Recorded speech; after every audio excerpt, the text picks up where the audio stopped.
Hello humans and or household appliances. I'm the Existence Project, and in this video I'm going to be presenting the Kabbalah I've found so far in Mega Man Zero. I'm only focusing on the first game and assuming no other knowledge of the games that come after. Kabbalah is the practice of equating words or phrases to numbers, using multitudes of mathematical formulas and ciphers. We're going to be using Kabbalah to break down and expand on events that happen in the game, with the ultimate goal of filling in plot gaps and to point out my skepticisms about Ciel's purpose and or intentions.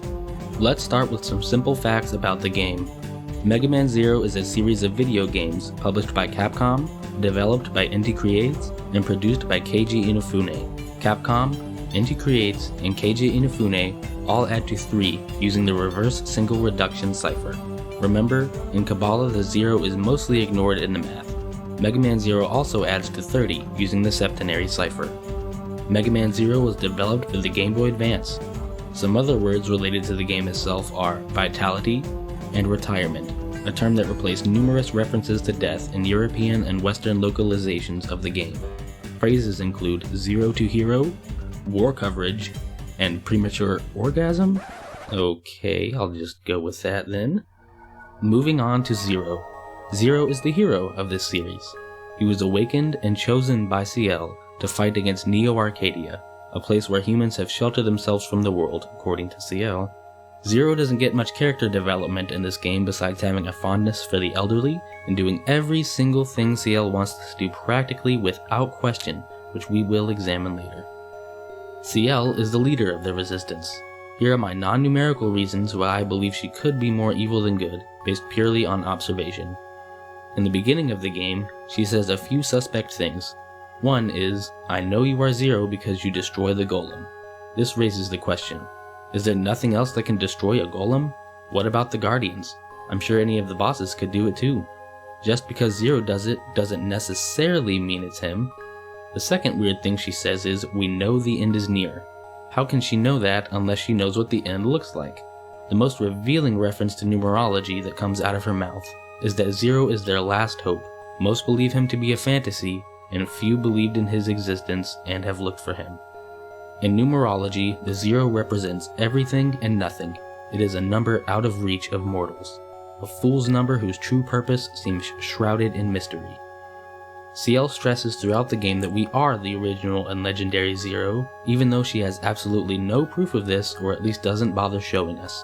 She could be withholding some vital information that may or may not be revealed later. She says X is still alive and trying to retire them, which we all know is a lie by omission, which we will address later. She constantly makes sure Zero agrees to help, calling it a dream come true. She seems to play off the severity and size of our role by saying she wants us to help more if we don't mind doing her favors, as if we were simply passing the salt to an old lady at a church luncheon. In the Destroy Train mission, Ciel wants us to destroy a Neo-Arcadian supply train. We are never told what kind of supplies are on the train, so supplies could include, but is not limited to, food, water, medications, and tools among many other things. In Retrieve Data we are doing just that, going back to the lab where Ciel found us in, allegedly before Neo-Arcadia gets their hands on said data. With beating the boss we trigger the self-destruct sequence that magically didn't go off the first time we were here, and the lab collapses in on itself. The data we retrieve happens to contain information on one of Zero's weapons that, to our knowledge, he never had before. The rest of the data is, surprise, useless. In Occupy Factory, Ciel says the Neo-Arcadian energy factory that we plan on liberating is abandoned, even though the place seems fully operational. The fans are working, the security is working, and mechanoloids are working and transporting materials.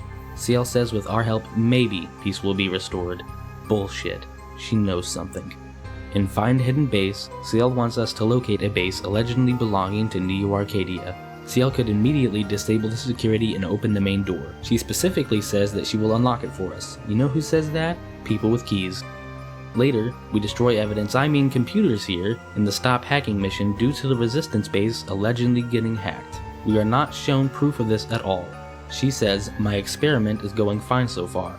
Then follows that up with her hoping to develop a new substitute energy so they can live in peace, if only temporarily. Do I detect a hint of sarcasm? In the Protect Factory mission, Ciel wants us to simply check on the energy factory, and in doing so, we just so happen to run into Phantom, who has placed bombs all over the factory. Ciel wants us to evacuate, allowing the factory to be demolished, but we choose to disarm the bombs instead. Ciel seems to reluctantly agree to our help, even saying, "Please don't feel like you need to do this." I'm just gonna come out and say it, I believe Ciel or Copy X, it doesn't matter which one, ordered the factory to be destroyed to fit in nicely with Ciel's substitute energy plan and create an energy monopoly built on false hope.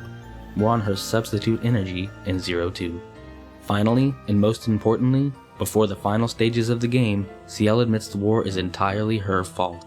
She admits to creating and designing Neo Arcadia. She reveals that the X trying to retire all Maverick Reploids is a copy of X that she made. Complete bullshit. So, at this point, there is nothing separating her from ruling Neo Arcadia other than her word, and that reminds me that free will could only be an illusion. Her, and ultimately our actions, seem to have a completely hidden agenda here. We will examine Ciel's Kabbalah later. Now, let's discuss Neo Arcadia. Not much is revealed in-game to us about this place, so I will attempt to paint a better picture of Neo Arcadia based on the fact that the Mega Man series is set in the future and the staggering amount of connections to modern-day North America using Kabbalah. Neo Arcadia is a place where Homo sapiens see no evil and have unhealthy, addicting, and nonsensical habits, such as eating from dollar menus, participating in Taco Tuesdays, staring at big boobs all day, banking, and genocide. As a result, they suffer from diseases and ailments such as herpes, anal cancer, and by far the most devastating, back problems. They have things like medicine, electric cars, social security, digital money, cryptocurrencies, politics, governors, senators, a military, prisons, nuclear war, and yodeling. It's a place where mortal engines or Reploids who disagree with current policies are seen as mavericks and are sacrificed. By the way, the definition of maverick is an independent-minded person. Neo Arcadia is able to do this using tools such as slave labor, brainwashing, pushing violence, pandemonium, opioids, propaganda, and terrorism. Some other terms and phrases that stuck out to me include illuminate, Luciferian, secrets, riddles, organic matrix, Masonic terrorism, scripted events, magic numbers, and Jerusalem. X, the legend, is the ruler of Neo Arcadia. Not much is revealed about this sly copycat's true purpose in the first game, so I will look at how X could be seen in the eyes of the humans that reside in Neo Arcadia. First, the humans who live there likely do not know that their beloved X is only a copy, something we will discuss later in the series. He could be seen as wise, he could represent warmth, light, and be a weapon for protection from the evil resistance. Ciel says peace in Neo Arcadia is maintained by force. X sends any Reploid that thinks differently to extermination camp for the summer, ultimately bringing on catastrophe and doom. He could be seen as a false idol and a fuckboy. We first set eyes on Copy X in the finale of the game. A few bonus words are brainwash, slave, and execute. Now, let's expand on some other things before bringing this all together, starting with Pantheons, the standard enemy in the game who also look like copies of X. The definition of Pantheon is related to or common to all gods. I'm simply going to list some key words and phrases that stick out to me. There are many more, but I think you guys get the idea by now. The red flags are as follows: the police, fearmonger, corrupt, weapons, evil, division, testicle, and I'm a robot. Saturn related words and phrases are Saturn, Saturn's eye, the black cube, hexagons, and six-sided. Very briefly, I'll cover cyber elves by simply listing the red flag words and phrases that I found: baby girl, innocent, victim, shields, huggies, abortion, end of life, and happy time murders. A couple Saturnian phrases are cult of Saturn and fuck Saturn. There are many more key terms and phrases, but I'll cover cyber elves more in 02. So, after all that information, let's finally look at Ciel's Kabbalah. We know she is extremely vague. She uses slaves, practices puppetry, and casts spells of sort to force seizure of energy resources, creating a staged ultimatum, forcing a monopoly. She becomes judge, jury, and executioner by bringing death and doom, and we all have to obey. She could be seen as a Christ, the Alpha, or the Light. With all of that, she can control and become time itself, and be an author of history. Her true self, or role, or purpose is anonymous to the people around her. She could also have lice. Ciel has controlled our actions essentially the entire game, has held back information, and potentially had evidence destroyed to keep her real goals out of the spotlight, and for many other reasons I may or may not uncover.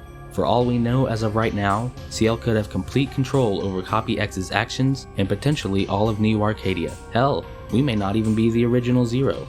Don't worry, I know the entire story, but let's try to keep an open mind about what we think we know. In spite of all this, Ciel has the power and potential to bring balance and beauty into the world. Maybe we will see that in Mega Man Zero too, but I doubt it. So, what do you think of this theory? I'm taking the events of the story game by game first, hopefully uncovering some interesting things and put the story back together using these codes. I think it's an interesting, fresh way to approach the story of the game. Let me know your thoughts or questions in the comments and I'll try to answer as best as I can. Subscribe if you want the next piece to this riddle. Leave a like if you did, and I hope you all have a fantastic day, except for the toaster watching this, I'm on to you.